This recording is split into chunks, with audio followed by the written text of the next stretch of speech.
I'll be riding leading this morning. Nice to meet you, Ben. Nice to meet you too. Conventional wisdom is to strengthen a team's bonds by uniting it against a common enemy. In cycling, there are two: cars and hills. Although it definitely helps being pushed uphill by the second ever Aussie to wear the yellow jersey at the Tour de France. Thank you for pushing me up half the hills.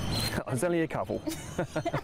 Stuart O'Grady is among the best cyclists Australia has ever produced. He describes it as the ultimate team sport. It's really important that the guys that come on board, especially in the top teams, play their role and basically just do it 100%, because you've obviously got your team leader, you've got your workers, you've got guys that protect the leaders.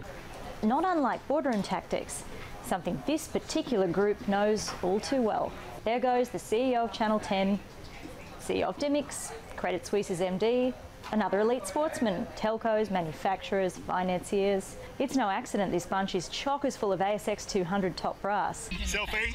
The International Cycling Executive's Stellar Network is its calling card, and members pay an annual fee for the privilege. I've done lots of things with people that I've met on the bike. Some of them have become clients, some of them have been very, very helpful.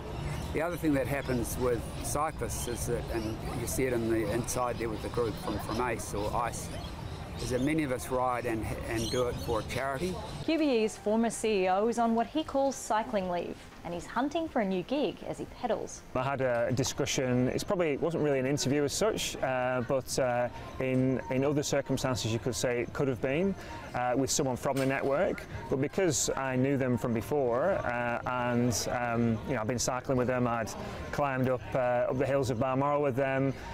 Straight away we had a different type of rapport, and we could actually just talk about the project in hand rather than all the formalities that go with meeting someone for the first time.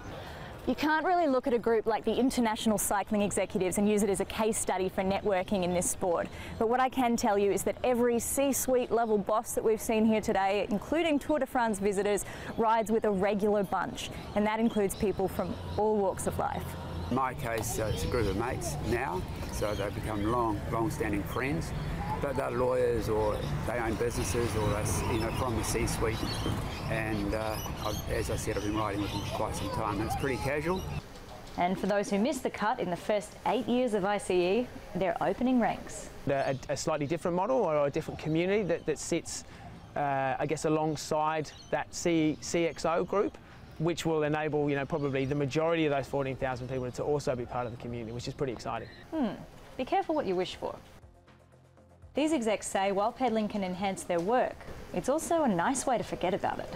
My day job, I always liken it a bit like Forrest Gump. Life is like a box of chocolates. You never know what you're going to get next. This year, Ellen's box of chocolates had a few rough flavours. As Chief Legal Counsel of a financial services company, she clocked 18-hour days through the Royal Commission.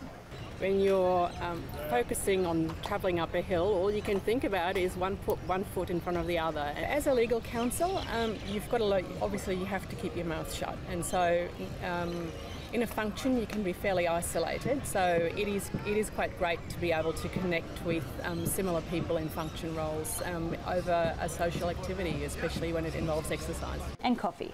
Please, let's not forget the coffee. There's always coffee. Exactly, and here we are sitting behind a desk. Camille's out there riding up hills for the stories.